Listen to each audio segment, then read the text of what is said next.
भक्तिमय सेवा आपको प्राप्त हो।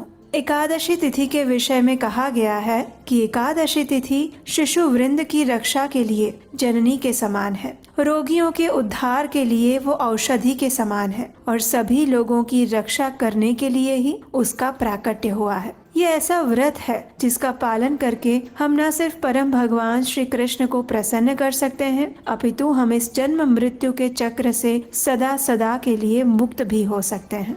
और आज ऐसी ही विशेष एकादशी का अवसर हमारे जीवन में फिर एक बार उपलब्ध हुआ है और वो है पौष मास के कृष्ण पक्ष में आने वाली सफला एकादशी, जिसका पालन हम 26 दिसंबर 2024 को कर रहे हैं। तो चलिए आज की इस परम पवित्र एकादशी के अवसर पर हम उससे जुड़ी हुई एक पौराणिक कथा का श्रवण करते हैं। चंपावती नामक नगरी में राजा माहिष्मत राज्य करते थे। उनके 4 पुत्र थे, जिसमें से ज्येष्ठ पुत्र लुम्पक अत्यंत पापपूर्ण कार्यों में संलग्न था।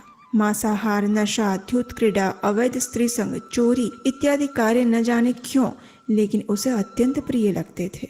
ना तो वह अपने माता पिता का आदर करता और ना ही ब्राह्मणों और देवताओं का सम्मान। उसके दुराचार से राजा की संपत्ति का भी नाश होने लगा था। राजा माहिष्मत ने उसे कई बार सुधारने का प्रयास किया और अवसर भी दिया, लेकिन कोई परिणाम नहीं आया। अंत में राजा ने उसका त्याग कर दिया और अब वह राज्य के बाहर वन में भटकने लगा। अब ना तो उसके पास कोई धन संपत्ति थी और ना ही रहने के लिए आवास। पूरा दिन वह जंगल में भटकता रहा। दिन में जंगली जानवरों का शिकार करके उनका मांस भक्षण करता, एक बरगद के पेड़ के नीचे रहता और रात्रि में नगर में जाकर चोरी और डकैती करता। इस प्रकार कई दिन और महीने बीत गए।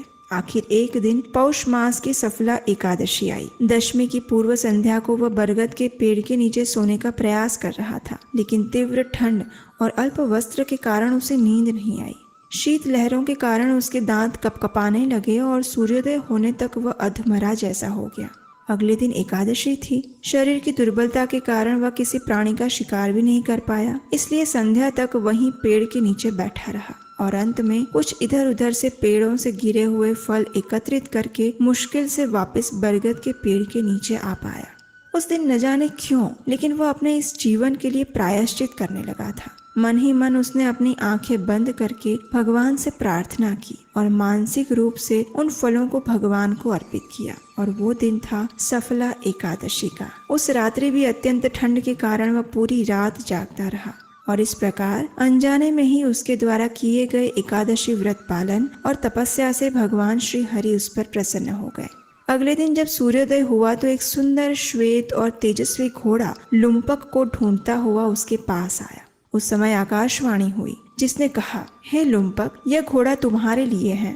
परम भगवान वासुदेव की असीम कृपा और सफला एकादशी का पालन करने के कारण तुम अपने सभी पूर्व पाप कर्मों से मुक्त हो चुके हो। अब इस घोड़े पर सवार होकर अपने राज्य में वापस जाओ, अपने परिवार से मिलो और तुम्हारा राज्य तुम्हें पुनः प्राप्त होगा। आकाशवाणी सुनकर लुम्पक की आंखों में हर्ष के अश्रु प्रवाहित हो गए, जिसने उनके सभी सुबह शालिनी ब्रूनो के साथ खेली, फिर